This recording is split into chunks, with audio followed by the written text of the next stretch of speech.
Hello বন্ধুরা, কেমন আছো তোমরা সবাই? ফিল্ম সার্চ চ্যানেলের আরও একটি ভিডিওতে তোমাদের স্বাগত জানিয়ে আজ আমি রক্তবীজ সিনেমাটিকে এক্সপ্লেন করব। তবে তার আগে বন্ধুরা, রক্তবীজ অসুরের পৌরাণিক কাহিনীটি একটু জেনে নিই।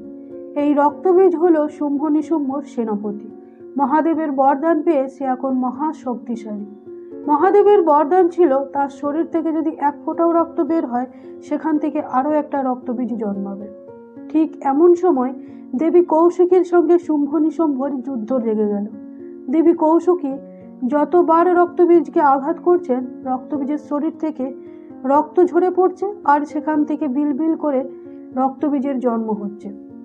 এই সময় দেবী কৌশিকী ডাকলেন মা কালীকে। দেবী কৌশিকী রক্তবীজকে আঘাত করছেন আর মা কালী এক ফোঁটা রক্ত মাটিতে পড়তে না দিয়ে তা পান করছেন। ঠিক এইভাবেই রক্তবীজকে নিহত করা হয়েছিল পৌরাণিক কাহিনীতে। এই সিনেমাটিতে রক্তবীজ হলো আসলে স্লিপার সেল, যারা প্রায় প্রত্যেক সমাজের প্রত্যেকটি জায়গাতেই ছড়িয়ে রয়েছে। জেহাদের নামে তাদের মানুষ মারতে বিন্দু মাত্রও হাত কাঁপে না। তাদের কাছে আগে মকসদ, তারপর মানুষ। এই রকম রক্তবীজদের নিয়েই আজকের এক্সপ্লেনেশন। তো বন্ধুরা, যদি ভিডিওটি ভালো লাগে অবশ্যই একটি লাইক করো আর চ্যানেলটিকে সাবস্ক্রাইব করে পাশে থাকার অনুরোধ রইল। প্রথমেই আমরা দেখতে পাই জেলে বন্দি কুখ্যাত টেররিস্ট শেখ মোহাম্মদ হাবিবুল হোসেনকে, যার মার্সি পিটিশন মাননীয় রাষ্ট্রপতি শ্রী অনিমেষ চ্যাটার্জির কাছে পাঠানো হয়েছিল, কিন্তু তিনি সেটা খারিজ করে দিয়েছেন। আর এই টেররিস্টের ফাঁসির সময় দেওয়া হয়েছে 12ই অক্টোবর ভোর 4টের সময়। সেই সময় মতো ফাঁসি দেওয়া হয় মোহাম্মদ হাবিবুল হোসেনকে, কিন্তু সে মরার আগে ধমকি দিয়ে যায় যে জিহাদ আমাদের কানুন, জিহাদ আমাদের রাস্তা, জিহাদ আমাদের মকসদ। আমরা মরে গেলেও এখনো প্রচুর হাবিবুল হোসেন বেঁচে আছে এই মকসদকে পূরণ করার জন্য। এর কিছুদিন পরই মহালয়ার দিন সকালে মাননীয় রাষ্ট্রপতিকে ঘুম থেকে উঠিয়ে দেওয়ার জন্য ফোন করেছিলেন তার দিদি। এরপর মহালয়ার দিন সকালবেলায় ময়নাগড়ের ওসি নিত্যানন্দ প্রতিতুণ্ডীবাবুর কাছে একটা ফোন আসে যে খয়রাগড়ের একটি বাজির কারখানা ব্লাস্ট হয়েছে। এসপি সংযুক্তা মিত্র ওসিকে সেই বাড়িতে যেতে বললেন তৎক্ষণাৎ। সেই বাড়ির নিচে গিয়ে দেখা গেল যে বাড়ির স্কলারশিপের গেটে তালা লাগানো। সেখানে গিয়ে বাড়িতে ঢুকতে বাধা দেয় দুজন মহিলা, বলে ও সামান্য আগুন লেগেছে, কোনো ক্ষয়ক্ষতি হয়নি। কিন্তু পুলিশ বলল আগুন যখন লেগেছে তখন আমাদের একবার দেখতেই হবে। তখন একজন মহিলা কাটারি নিয়ে পুলিশের লোকদের তেড়ে আসে। কোনো রকমে তাকে ধরে নিয়ে পা টিপে টিপে উপরে উঠলে প্রতিতুণ্ডীবাবু দেখতে পেলেন যে দুজন লোক ব্লাস্টে মরে পড়ে আছে। তাদের শরীর বোমাতে ক্ষতবিক্ষত হয়ে গেছে। তাদের শরীরগুলো তালায় ছেঁড়া দিয়ে ঢাকা দেওয়া আছে। আর চারিধারে প্রচুর কাগজপত্র সব আগুনে পুড়ে ছাই হয়ে গেছে। সেখান থেকে যা কিছু তথ্য প্রমাণ পাওয়া গেল সেগুলো কালেক্ট করে ওসি নিত্যানন্দবাবু একটা প্যাকেটের মধ্যে রেখে দিলেন। তার মধ্যে ছিল একটা আধপোড়া ম্যাপ। এরপর পঞ্চমীর দিন সকাল একটা কনফারেন্সে এসপি সংযুক্তা সিএমকে জানালো যে গত 4 দিনে সিআইডি ইনভেস্টিগেশনে উঠে এসেছে 3টে নাম: উসমান গাজী, মুনির আলম আর কাদের সিদ্দিকী। এদের প্রবাবল সেন্টার হিসেবে মুর্শিদাবাদ, বর্ধমান, নদিয়া এবং কলকাতার কিছু কিছু জায়গায় তল্লাশি করা হচ্ছে। ফায়ার আর্মসও পাওয়া গেছে প্রচুর। আর আদিল শেখ আর ইমতিয়াজ হোসেন মানে ব্লাস্টে যারা মারা গেছে তাদের জিএসএম কানেকশনের সাথে এদের রেগুলার যোগাযোগের প্রমাণ পাওয়া গেছে। কিন্তু তখন সিএম বললেন যে আমাকে হোম মিনিস্ট্রি থেকে ফোন করে জানানো হয়েছে যে তারা এইটার পুরো দায়িত্বটাই স্পেশাল ইনভেস্টিগেশন এজেন্সির হাতে তুলে দিয়েছেন, কেন্দ্রের। ইনফ্যাক্ট তাদের টিম এখানে ল্যান্ডও করে গেছে এবং ওরা কাজও শুরু করে দিয়েছে। IG Pankaj Sinha central team lead করছে। অফিসার সিনহা 2002 ব্যাচের আইপিএস অফিসার। আহমেদাবাদ ব্লাস্ট কেসে ওর সাকসেস অসাধারণ। সিএম বললেন কাল থেকে দুর্গাপুজো, একটা ঘটনা ঘটলেও তার ক্যাজুয়ালিটি বিরাট। সিএম জানতে চাইলেন খয়রাগড়ের বাড়িটার আসল মালিক তো আদিল শেখ আর ইমতিয়াজ হোসেন, তাই না? সংযুক্ত জানালো যে বছর 3 আগে শেখ আবেদিনের কাছ থেকে এরা বাড়িটা ভাড়া নেয়। তখন বাড়িটা একতলা ছিল, পরে কিনে দোতলা বানানো হয়। ব্লাস্টের পর থেকে শেখ আবেদিন আর তার ভাই আজগর আলী গা ঢাকা দিয়েছে। অন্যদিকে সেন্টার টিমের অফিসার মহেন্দ্র সিনহা সবজি বাজারে খানাতল্লাশি করে আজগর আলীকে ধরে ফেলে। আর তার কাছ থেকে তার ভাইজান আবেদিনের খবর জানতে চায়, কিন্তু সে বলে যে তার ভাইজান আজমির শরীফ গেছে। তখন মহেন্দ্র তার বাড়িটাই সার্চ করতে যায়, কিন্তু সেই বাড়ি থেকে সেরকম কিছুই পাওয়া যায় না। ওদিকে সিএম জানান যে প্রত্যেক বছরের মতো এবছরও রাষ্ট্রপতি অনিমেষ চ্যাটার্জি পুজোয় নিজের বাড়িতে আসছেন। তার বাড়ি হলো এই খয়রাগড়ে, যেখানে এই ব্লাস্টটা হয়েছে। তার বাড়ি সেখান থেকে মাত্র কয়েক কিলোমিটারের মধ্যেই। এমনিতেই তিনি বেশি সিকিউরিটি পছন্দ করেন না, তার নিরাপত্তা একটা বড় কনসার্ন। সিএম এসপি সংযুক্তার টিমকে সেন্ট্রাল টিমের সাথে থাকতে বললেন। অন্যদিকে প্রেসিডেন্ট তার গ্রামে আসার সময় তার মনে পড়তে লাগলো সেই ছোট্টবেলা, কিভাবে এই পুজোর সময় একটা ছাগলকে বলি হওয়ার হাত থেকে তিনি বাঁচিয়েছিলেন। ওই ছোট্ট বয়সেই বাড়ির সকলের বিরুদ্ধে গিয়ে ছাগলটাকে তিনি বলি হতে দেননি। শেষমেশ পুরো কনভয় করে তিনি এসে পৌঁছালেন তার বাড়িতে, আর এই খবরটা পৌঁছে দিলেন তার দিদি গৌরী দেবীর কাছে, দিদির সবচেয়ে পুরনো ড্রাইভার সমরেশ বাবু। প্রেসিডেন্টের জন্য তার সবচেয়ে প্রিয় খাবার নিজের হাতে বানাচ্ছেন গৌরী দেবী। বাড়িতে হই হই রই রই বলে চলছে, পুজো বলে কথা, তাই তিনি তার বাড়ির সকল আশ্রিতদের নতুন জামা কাপড় দিচ্ছিলেন। ওদিকে পঙ্কজ সিংহ তার বাকি টিম মেম্বারদের জানায় যে আদিল শেখ আর ইমতিয়াজ হোসেন এই বাড়িটাকে আলাদা রাখতে আশেপাশের সমস্ত পুকুর বাড়ি কিনে নিয়েছিল, আর ওই বাড়ির দোতলা তৈরি করার কাজ কোন মিস্ত্রিকে দিয়ে করা হয়েছিল সেটা খুঁজে দেখতে বলল। ওই বাড়িতে পাওয়া কিছু তথ্য ফরেন্সিকে পাঠানো হয়েছিল। তার রিপোর্ট অনুযায়ী যে রকমের আইডি এরা বানাচ্ছিল, এগুলো জেনারেলি বর্ডারের ওপাশের জিএসএম এর মেম্বাররাই ইউজ করে থাকে। মানে ওই বাড়িতে আর্মস আর এক্সপ্লোসিভ বানিয়ে ওরা বর্ডারের ওপাশে চালান করছিল। মহেন্দ্র বলল উসমান গাজী আর কাদের সিদ্দিকী আর মুনির আলম তিনজনেরই জিএসএম কানেকশন খুবই স্ট্রং। শুধুমাত্র টেরর এক্সপোর্ট করার জন্য এতটা তৎপরতা, আর সেটাও দুর্গাপুজো শুরু হবার আগে। সংযুক্তা বলল প্যান্ডেল এক্সপ্লোসিভ। মহেন্দ্র বলল যে পরিমাণ এক্সপ্লোসিভ ওখানে পাওয়া গেছে সেখানে 50টা প্যান্ডেলকে উড়িয়ে দেওয়া যেতে পারে। মহেন্দ্র সবাইকে সাবধানে থাকতে বলল, কারণ অনারেবল প্রেসিডেন্টের বাড়িটা ব্লাস্ট এরিয়ার থেকে মাত্র কয়েক কিলোমিটারের মধ্যেই। আইজি পঙ্কজ সিংহ এসপি সংযুক্তার কাছ থেকে প্রেসিডেন্টের ফ্যামিলি আর তার এক্সটেন্ডেড ফ্যামিলির ডিটেলস জানতে চাইল। সংযুক্তা প্রেসিডেন্টের ফ্যামিলির পরিচয় শুরু করল। গৌরী দেবী অনারেবল প্রেসিডেন্টের বড় দিদি, 75 বছর বয়স, বিধবা, ছেলে মেয়ে সকলেই বাইরে থাকে। 2 বছর আগে বাথরুমে পড়ে গিয়ে কোমর ভেঙে যায়, তবে থেকেই তিনি হুইল চেয়ারে। যামিনী হালদার, বিধবা, বছর 30 বয়স, এ বাড়িতে বছর খানেক আছে, বাড়ির রান্না বান্না সবই করে। গৌরী দেবীর কেয়ার গিভার মালা যখন বাড়ি গেছিল তখন ও এসেছিল। পটল সাউ, বেগুন সাউ, 12-13 বছর বয়স, গৌরী দেবীর পুরনো মালিক বিজয় সাউয়ের যমজ ছেলে। বছর 7 আগে বিজয় সাউ মারা যাবার পর থেকেই গৌরী দেবী ওদের নিজের কাছে রেখে বড় করছেন। কনক নস্কর, বছর 50 বয়স, বাড়ির কুক কাম মেট্রন, এ বাড়িতে প্রায় 10 বছর আছে। নিশিকান্ত মান্না, এ বাড়ির বহু পুরনো ড্রাইভার সমরেশবাবুর ভাগ্নে, বছর 27 বয়স, কিছুদিন চেন্নাইতে গিয়ে চাকরি করেছিল, তারপর ফিরে আসে। সমরেশবাবুই এ বাড়িতে চাকরিতে ঢোকান, গৌরী দেবীর ম্যানেজারও বলা যেতে পারে। বছর 2 এই বাড়িতেই আছে। মালা মণ্ডল, গৌরী দেবীর কেয়ার গিভার, বছর 35 বয়স, বছর 2 আগে গৌরী দেবী বাথরুমে পড়ে যাওয়ার পর থেকেই তিনি এ বাড়িতে আছেন। মালা ওর সমস্ত কাজ দেখাশোনা করে। স্বামীর সঙ্গে ছাড়াছাড়ির কারণে ছেলে নিন্তুকে নিয়ে এ বাড়িতেই থাকে। নিন্তু মণ্ডল, মালার 13 বছরের ছেলে। গৌরী দেবী এখানেই ওকে স্কুলে ভর্তি করে দেন। আর থাকে এখানকার সবচেয়ে পুরনো ড্রাইভার সমরেশ দাস, বয়স 60-এর উপর, এই বাড়িতে প্রায় 40 বছরের উপর কাজ করছেন। এদের সবারই আইডি প্রুফ রয়েছে। এই গেল প্রেসিডেন্টের দিদির বাড়ির লোকজনদের পরিচয়। এবার প্রেসিডেন্টের নিজের বাড়ি। অমল সাহা প্রেসিডেন্টের বাবার আমল থেকে এ বাড়িতেই আছেন। যেহেতু অনারেবল প্রেসিডেন্টের নিঃসন্তান, তার স্ত্রীও মারা গেছেন বছর কয়েক হলো, তাই এই গোটা বাড়িটার দায়িত্ব এখন অমল সাহা আর তার স্ত্রী গায়ত্রী সাহার উপর। অন্যদিকে সমস্ত খাবার টিফিনে ভরে গৌরী দেবী নিশিকান্তর হাত দিয়ে প্রেসিডেন্টের কাছে পাঠান।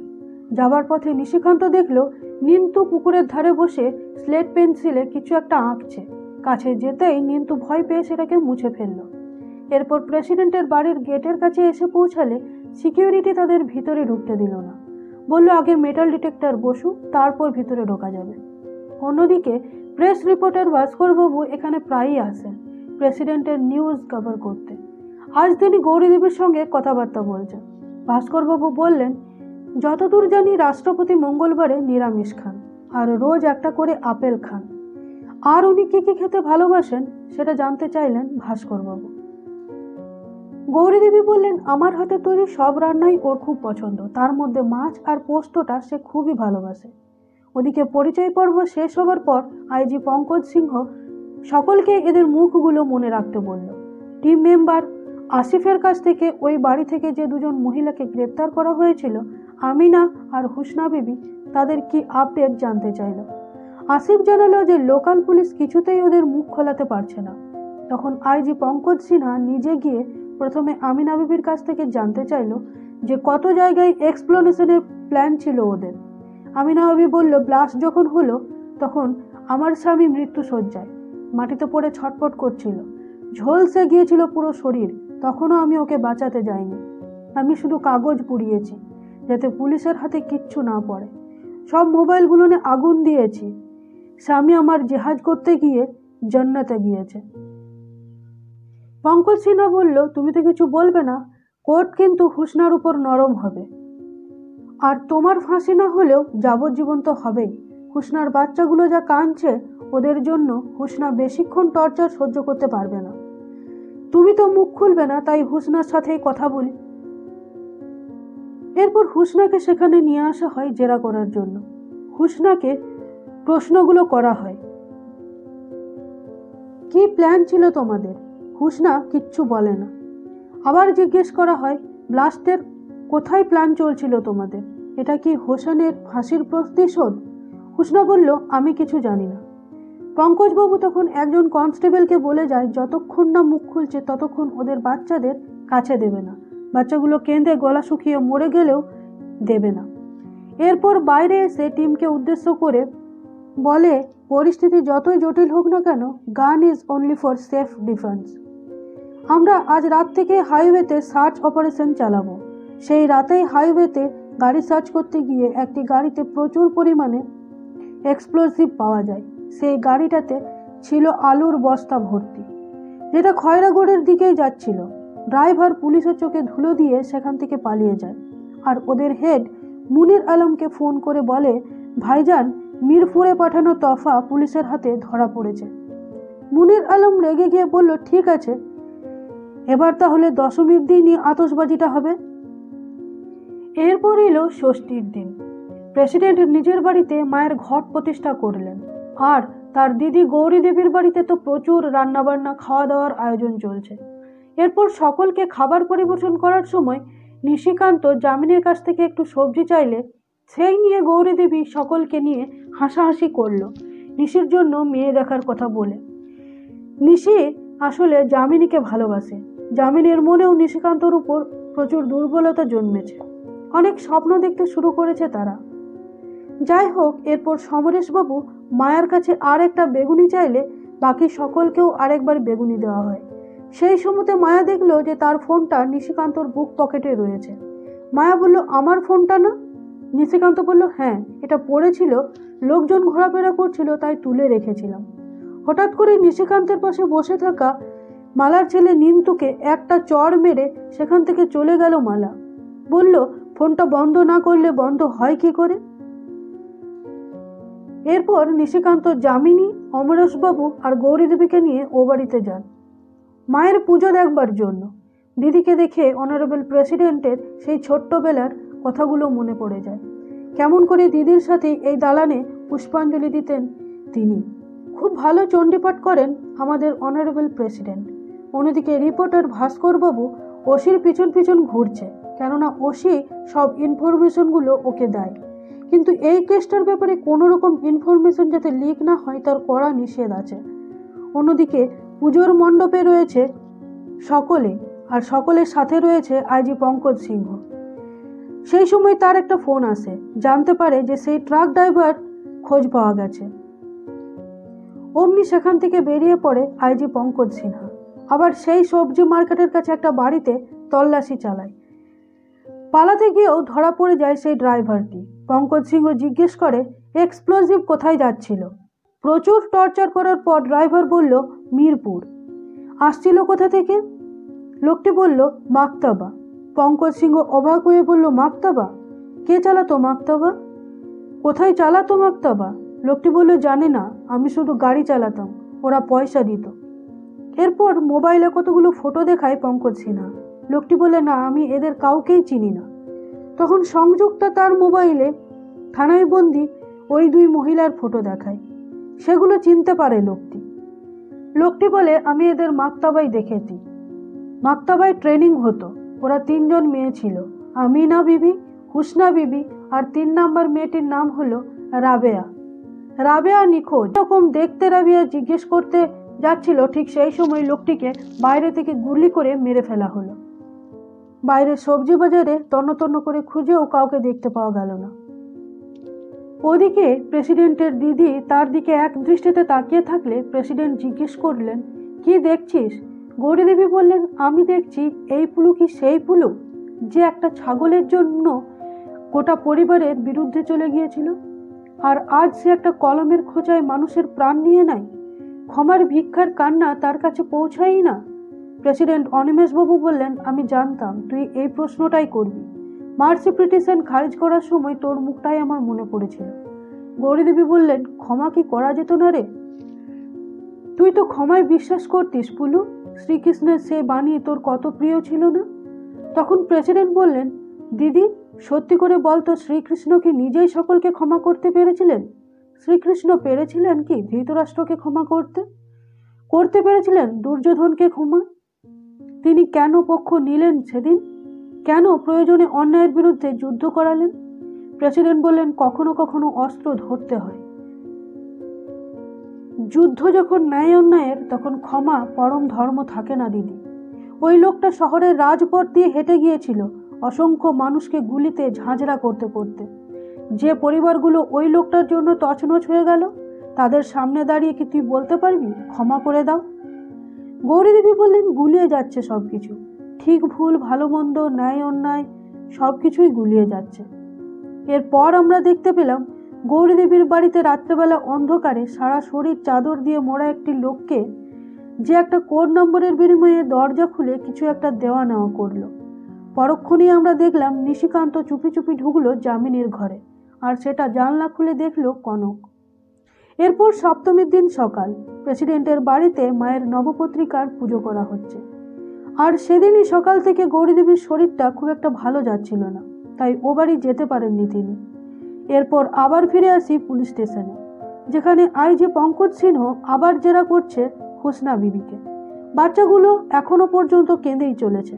তাদের দেখতে না পেয়ে হুসনার ভিতরটা কষ্টে দুমড়ে মুচড়ে যাচ্ছে, তাও এখনো মুখ খুলেনি সে। সেই সময় একজন কনস্টেবল এসে বলে গেল যে একটা বাচ্চা সিঁড়ি দিয়ে পড়ে গেছে, প্রচুর রক্ত বেরোচ্ছে। তখন হুসনা বলল আমার বাচ্চাদের এক্ষুনি আমার কাছে এনে দেন। পঙ্কজ সিংহ বলল এনে দেব, আগে নামগুলো বলো। হুসনা বলল আপনি কি আমাকে প্রোটেকশন দিতে পারবেন? ওরা মেরে ফেলবে আমাদের। পঙ্কজ বলল কে মেরে ফেলবে? হুসনা বলল মুনির। পঙ্কজ জিজ্ঞেস করলো আর কি জানো মুনিরের ব্যাপারে? হুসনা বলল মাদ্রাজ থেকে সে নিজের লোক পাঠিয়েছিল পাঁচিল তুলতে। কতদিন ধরে চলছিল এই সমস্ত কাজ? হুসনা বলল গত 2-3 মাস ধরে। মুনির সব কিছু জানে, সব কিছু দেখে। মুনির শেষবার কবে এসেছিল এখানে সেটা জিজ্ঞেস করলে হুসনা বলল ব্লাস্টের 3 দিন আগে। সেদিন কি কথা হয়েছিল তাদের মধ্যে সেটা যখন জিজ্ঞেস করা হলো, হুসনা বলল ওরা রাষ্ট্রপতিকে নিয়ে কথা বলছিল। বাস আইজি পঙ্কজ সিংহ বুঝতে পেরে গেল যে রাষ্ট্রপতির বিরুদ্ধেই কোনো গভীর ষড়যন্ত্র চলছে। পঙ্কজ সিংহ রাষ্ট্রপতিকে একটি ব্যক্তিগত চিঠি লিখল সেন্ট্রালের হয়ে আমি খয়রাগড় ব্লাস্ট কেসে তদন্ত করতে এসেছি। এই মুহূর্তে আমি বর্ধমানে আছি। ইনভেস্টিগেশনে উঠে আসা তথ্য বলছে কিছু মানুষ আপনার পশ্চিমবঙ্গের এবং এই দেশের ক্ষতি করার চেষ্টা করছে। আমরা আপনার সিকিউরিটি ইনচার্জকে সবটা জানিয়েছি। অবিলম্বে আপনার বাড়ির মেন গেটটা বন্ধ করবার অনুমতি পেলে নিশ্চিন্ত হতাম। রাষ্ট্রপতি বললেন, আমার জ্ঞানে কখনোই পুজোয় এই বাড়ির দরজা বন্ধ হয়নি। কিন্তু অমলবাবু বললেন, তুমি তো আর তখন রাষ্ট্রপতি ছিলে না, তুমি এখন দেশের রাষ্ট্রপতি, তাই আর কোনো উপায় নেই। সকলকে বাইরে বার করে দিয়ে মেন গেট বন্ধ করে দেওয়া হলো। সেন্ট্রাল টিম আরও একটা বাড়ি তল্লাশি করে সেখান থেকে প্রচুর fake ID, fake passport, file, আগ্নেয়াস্ত্র, গান পাউডার আর কতগুলো সিসিটিভি পাওয়া গেল। সেখান থেকে মুনির আলমের একটা ফটোও পাওয়া গেল।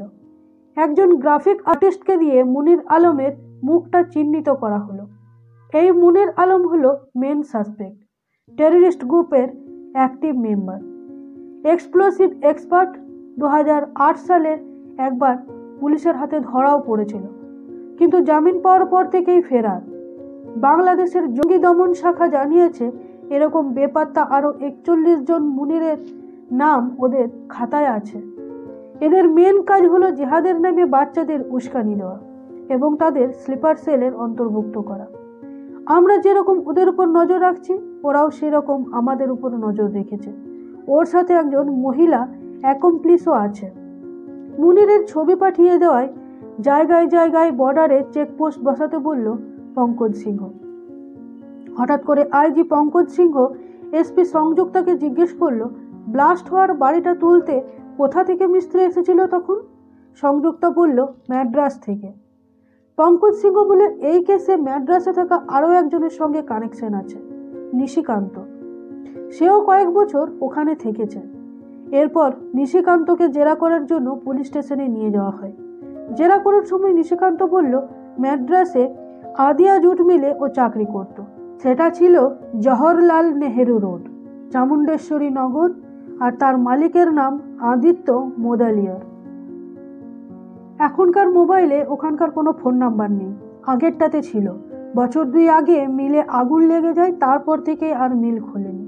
পঙ্কজ সিংহ বলে, তাহলে তুমি প্রমাণ করবে কি করে যে তুমি ওখানে চাকরি করতে? নিশিকান্ত বলল, আমার সাথে একজন ওখানে চাকরি করত, বিহারের ছেলে, আরশাদ জাফরি। তার ফোন নাম্বার আমার কাছে আছে, কিন্তু পুলিশ আরশাদ জাফরিকে ফোন করলে তার ফোনটা সুইচ অফ দেখায়। এবং আবারও জিজ্ঞেস করা হয় যে পড়াশোনায় এত ভালো কোয়ালিফিকেশন, তাহলে অন্য কোথাও চাকরি না করে গৌরীদেবীর এখানে আছো কেন? নিশিকান্ত বলল, চাকরিটা চলে যাওয়ার পর জলে পড়েছিলাম, তাই মামা টেম্পোরারি হিসাবে এখানেই ঢুকিয়ে দিয়েছিলেন। আর ঠাকুমার অনেক জমি সম্পত্তি, তাই একটা ম্যানেজারের দরকার ছিল। পঙ্কজ সিংহ বলল, খুবই কাঁচা গল্প। আসলে গল্পটা এই যে তুমি চেন্নাইয়ে গেছিলে চাকরি করতে, সেখানে কোনোভাবে এই টেররিস্ট গ্রুপের সাথে তোমার আলাপ। ওদের আগে থেকেই প্ল্যান ছিল বর্ধমানে ঘাঁটি গাড়ার। ওরা দেখলো যে অনিমেষ চ্যাটার্জির দিদি বাড়িতে তোমার ইজি এক্সিট আছে, তোমাকে ওরা টাকা পাঠায় আর তুমি হয়ে গেলে ওদের সিক্রেট এজেন্ট। নিশিকান্ত বাবু বলল, এগুলো কোনোটাই সত্যি নয় স্যার। এদিকে অষ্টমীর দিন বাড়ির কাউকেই ও বাড়িতে অ্যালাউ করলো না পুলিশ। মেন গেট বন্ধ করে দেওয়া হলো। পুজো হবে ভিতরে, একমাত্র গৌরী দেবী সেখানে যেতে পারবেন। তার জন্য এই বাড়ির সকলেরই খুব মন খারাপ। গৌরী দেবী বলে গেলেন, চিন্তা করিস না, দশমীর দিন আমরা সকলেই একসাথে পালন করব। অষ্টমীতে মায়ের চণ্ডীপাঠ করলেন প্রেসিডেন্ট, আর বাইরে মাইকের মাধ্যমে সবাই শুনলেন। অন্যদিকে সেদিনের পাওয়া সিডিগুলোর মধ্যে থেকে একটা সিডি গায়েব। এসপি সংযুক্তা বাকি সিডিগুলো দেখতে দেখতে বলল, বাচ্চা বাচ্চা ছেলেগুলোকে জিহাদের নামে কিভাবে মৃত্যুর মুখে ঠেলে দিচ্ছে কিছু উৎসিত মনের মানুষ। সেই সময় গ্রুপের একজন এসে জানালো যে বিএসএফ এর কাছেও কোনো রকম ইনফরমেশন নেই মুনিরের, মনে হয় ও বর্ডার পার করে গেছে। পঙ্কজ সিংহ বলল, কিন্তু আমার মনে হচ্ছে আমাদের ভাবনায় কোথাও ভুল হচ্ছে। মনে করে দেখো তো, হুসনা বিবি আমাদের কি বলেছিল? মুনির আলম ব্লাস্টের ঠিক 3 দিন আগে এখানে এসেছিল। কেন এসেছিল? নিশ্চয়ই একটা বড় অপারেশনের প্ল্যান ছিল। একটা অ্যাক্সিডেন্টাল ব্লাস্টের জন্য সেটা সম্ভব হয়ে ওঠেনি, কিন্তু তারপরেও এই খয়রাগড়ে এক্সপ্লোসিভ ঢোকানোর চেষ্টা হয়েছে। আমরা সেটাকেও বানচাল করেছি, কিন্তু আসল কথা হলো মিশন এখনো কমপ্লিট হয়নি। মুনির আলম কোথাও যায়নি, এখানেই আছে। এরপর গৌরী দেবীর বাড়ির সকলে গেল মেলাতে। পুলিশের কিছু লোকও মেলাতে দেখতে গিয়েছিল। সেখানে একজন পুলিশ মুনিরকে দেখতে পেয়ে পঙ্কজ সিংহকে ফোন করলো। পঙ্কজ সিংহ সেখানে এসে পৌঁছালো সংযুক্তাকে নিয়ে, আর কাউকে না ভয় পাইয়ে মেলার 4টি গেটই বন্ধ করে দিতে আদেশ করলো, যাতে মুনির পালাতে না পারে। কিন্তু এত ভিড়ে ওকে খোঁজা তো খুবই মুশকিল। ওদিকে মুনিরও জানতে পেরেছে যে পুলিশ ওদের ফলো করেছে, তাই যে পুলিশ ওকে ইনফর্ম করেছিল সেই পুলিশটাকেই মুনির আলম গুলি করলো। কিন্তু বাই চান্স গুলিটা পুলিশটার কাঁধের কাছে লাগলো। গুলির আওয়াজে লোকেদের মধ্যে হড়বড়ি লেগে গেল বাইরে যাওয়ার, কিন্তু গেট তো বন্ধ। এদিকে মুনির আলম গৌরী দেবীর বাড়ির একটি কাজের মেয়ে কনকের মাথায় বন্দুক ঠেকিয়ে বাইরে যাওয়ার জন্য বলল, কিন্তু আইজি পঙ্কজ সিংহ নিজের জীবনের ঝুঁকি নিয়ে দোলনায় চেপে মুনিরের উপর আঘাত করল। ফলে মুনিরের হাত থেকে পিস্তলটা পড়ে গেল আর দুজনের মধ্যে মারামারি হলো। মুনির একটা ভারী লোহার জিনিস দিয়ে পঙ্কজ সিংহকে মারতে যাবে, ঠিক তখনই এসপি সংযুক্তা পিছন থেকে ওর বুকে গুলি করল। মুনির ওখানেই মারা যাবার সময় বলে গেল, অনেক মুনিরকে তোমরা মেরেছ, এখনো অনেক মুনির বাকি আছে। পঙ্কজ সিংহ রেগে গিয়ে সংযুক্তাকে বলল, কেন ওর পায়ে গুলি করা যেত না? এরপর পঙ্কজ সিংহ হেডকোয়ার্টারে ফোন করে সব ঘটনাটাই জানালো। এবার নবমীর দিন গ্রামের প্রত্যেকের আধার কার্ড চেক করা হচ্ছে। সেদিনে আইজি পঙ্কজ সিংহ অনারেবল প্রেসিডেন্টের বাড়ি গেলে প্রেসিডেন্ট কংগ্রাচুলেট করলেন তাকে। যে কাজের জন্য এসেছিল পঙ্কজ সিংহ, সেই কাজটা সাকসেসফুলি করবার জন্য। খয়রাগড় কেসের কিংপিনকে খুঁজে বার করার জন্য শাবাশি দিলেন প্রেসিডেন্ট। কিন্তু পঙ্কজ সিংহ জানালো যে মুনির আলম শেষ হলেও মিশন এখনো কমপ্লিট হয়নি। কাল দশমী। প্রেসিডেন্ট নিজের পায়ে হেঁটে নবপত্রিকার নিরঞ্জন করতে যান পুকুরে, কিন্তু পঙ্কজ সিংহ এবারে সেটা না করার জন্য অনুরোধ করল। বলল, দশমীতে বাড়ির বাইরে কোথাও না গেলেই খুব ভালো হয়। কিন্তু প্রেসিডেন্ট বললেন, তার বাড়ির পুজোয় এই প্রথম দরজা বন্ধ করা হয়েছে। এটা তো একটা মেসেজ স্প্রেড করেছে। ভয়টা দেশের রাষ্ট্রপতিরও আছে। এবার আমি যদি কালকেও রাস্তায় না নামি, তাহলে সাধারণ মানুষ মনে করতেই পারে যে দেশের রাষ্ট্রপতি যেখানে সেফ নয়, তবে তারা কতটা সিকিউর। আমি দেশের প্রথম নাগরিক, আমার ভয় পাওয়াতে কার জয় হবে? অনিষ্টকারীর। প্রেসিডেন্ট আইজি পঙ্কজ সিংহকে অ্যাপ্রিসিয়েট করে বললেন যে মুনির আলমকে যদি তোমরা শেষ করতে পারো, ঠিক সেভাবেই ওদের তৈরি করা গোটা প্ল্যানটাকেও তোমরা নষ্ট করে দিতে পারো। প্রতিবার যেমন 50টা ঢাকি নিয়ে প্রতিমা নিরঞ্জন হয়, এবারেও তাই হবে। এরপর দশমীর দিন রাষ্ট্রপতিকে সুরক্ষা দেওয়ার জন্য একটা ছক তৈরি করা হয়। বাড়ি থেকে ভাসানের পুকুরের দূরত্ব 1 কিলোমিটার। ব্যারিকেডকে দুভাগে ভাগ করা হবে। একদিকে অনারেবল প্রেসিডেন্ট এবং তাকে ঘিরে সিকিউরিটি থাকবে। উনি ঠিক কোন পথ দিয়ে হেঁটে যাবেন সেটাকে মার্ক করে একটা 360 ডিগ্রি রিং তৈরি করা হবে। ওনার 10 ফুট আগে পিছনে থাকছেন ঢাকিরা, এবং প্রত্যেক 50 মিটার ব্যারিকেডের অন্যদিকে থাকবেন একজন পুলিশ কর্মী, এবং ওয়াচ টাওয়ারে থাকবেন একজন পুলিশ কর্মী যিনি মনিটরিং করবেন। তাছাড়াও ল্যান্ডমাইন ডিটেক্টর, মেটাল ডিটেক্টরের ব্যবস্থা করা হয়েছে। কিন্তু সময় অনেক কম, তাই খুব তৎপরতার সাথে কাজগুলো করতে হবে। ওদিকে কেউ একজন পঙ্কজ সিংহকে ফোন করে জানালো যে সেই না পাওয়া সিডিটা ওসি নিত্যানন্দবাবু দিয়েছিলেন ভাস্করকে। সেটাই তারা ধরে ফেললো রাত্রেবেলায়, এবং ভাস্করবাবুকে কড়া নির্দেশ দেওয়া হলো যাতে কোনোভাবেই এর ইনফরমেশন লিক না হয়। এরপর আসি বিজয়া দশমীতে। মাকে বরণ করার পর নিরঞ্জনের প্রক্রিয়া শুরু করা হবে। কোনো গাড়ি রাস্তায় অ্যালাউড নেই, একমাত্র গৌরী দেবীর বাড়ির গাড়িটা একটা পাস দেওয়া হয়েছে। প্রচণ্ড কড়া চেকিং চলছে। এবারে সকলেই তৈরি হয়েছে নিরঞ্জনে যাবার জন্য। সেই সময় পুলিশ স্টেশন থেকে পঙ্কজ সিংহর ফোনে একটি কল আসে যে নিশিকান্তবাবু আপনার সাথে কিছু কথা বলতে চাইছে। এসপি সংযুক্তার হাতে দায়িত্ব কিছুক্ষণের জন্য দিয়ে বেরিয়ে যায় পঙ্কজ সিংহ। এদিকে গাড়িতে করে বাড়ির সকলেই চলে এসেছে। সেখানে ওদের বাধা দেওয়া হয়নি, কারণ ওদের গাড়িটার পাস করা আছে। সবাই ধীরে ধীরে এগোচ্ছে ঘাটের দিকে। পুলিশ স্টেশনে গেলে নিশিকান্ত একটি কাগজ দেখায়, যেটাতে উর্দু ভাষায় লেখা আছে জেহাদ। যে কাগজগুলো ব্লাস্ট এরিয়া থেকে পাওয়া গিয়েছিল সেটা দেখিয়ে নিশিকান্ত বলল, এই লেখাটা গৌরী দেবীর বাড়িতে আমি একজনকে লিখতে দেখেছি, নিন্তুকে, যদিও সে আমাকে দেখে ভয় পেয়ে এটা মুছে দিয়েছিল। ঠিক সেই সময় গ্রুপের অন্য একজন সদস্য খুঁজে পাওয়া সিডিটা, যেটা ভাস্করকে দেওয়া হয়েছিল, সেই সিডিটা চালিয়েছিল। পঙ্কজ স্যারকে ডেকে দেখালে দেখা গেল যে সেখানে মক্তাওয়াতে, মানে যেখানে জেহাদের ট্রেনিং দেওয়া হয়, সেখানে নিন্তু রয়েছে। সবকিছু জলের মতো পরিষ্কার হয়ে গেল পঙ্কজ সিংহর। তার মানে গৌরী দেবীর সবসময় দেখাশোনা করার লোক মায়াই আসলে রাবেয়া, আর তার ছেলে এই নিন্তু, যার খোঁজ এতদিন ধরে তারা করছিল। ভিডিওতে সুইসাইড বম্বারের কথাও বলা হয়েছে। তার মানে মায়া ওরফে রাবেয়া নিশ্চয়ই তার শরীরে এক্সপ্লোয়ার নিয়ে গেছে রাষ্ট্রপতিকে মারবে বলে। তৎক্ষণাৎ সেখান থেকে বেরিয়ে গিয়ে ফোন করে ওদের গাড়িটাকে আটকাতে বলে পঙ্কজ সিংহ, কিন্তু জানতে পারে যে গাড়িটা বেরিয়ে গেছে। আর গাড়ি থেকে নেমে ওরা ঘাটের দিকে এগিয়েও গেছে। ভিড় সরিয়ে কোনো রকমে সেখানে পৌঁছে কিছুটা দূর থেকে পঙ্কজ সিংহ দেখছে যে ওরা হেঁটে যাচ্ছে। তখন পঙ্কজ সিংহ রাবেয়া বলে ডাকতেই মায়া মুখ ফিরে তাকায়। ধরা পড়ে গেছে বুঝতে পেরে রাবেয়া তাড়াতাড়ি ঘাটের দিকে দৌড়াতে যাচ্ছিল। তখন সামনের একটা ছাগলের খোয়ার ছিল, পঙ্কজ সিংহ বুদ্ধি করে সেটাকে খুলে দিল। ছাগলগুলো এদিক ওদিক দৌড়তে শুরু করলো, আর রাবেয়ার যাবার পথে বাধা হয়ে দাঁড়ালো। তাড়াতাড়ি সে আর দৌড়তে পারলো না। এদিকে সবকিছু দেখে এসপি সংযুক্তা রাবেয়ার দিকে বন্দুক তাক করলো। পঙ্কজ সিংহ বলল, শুট।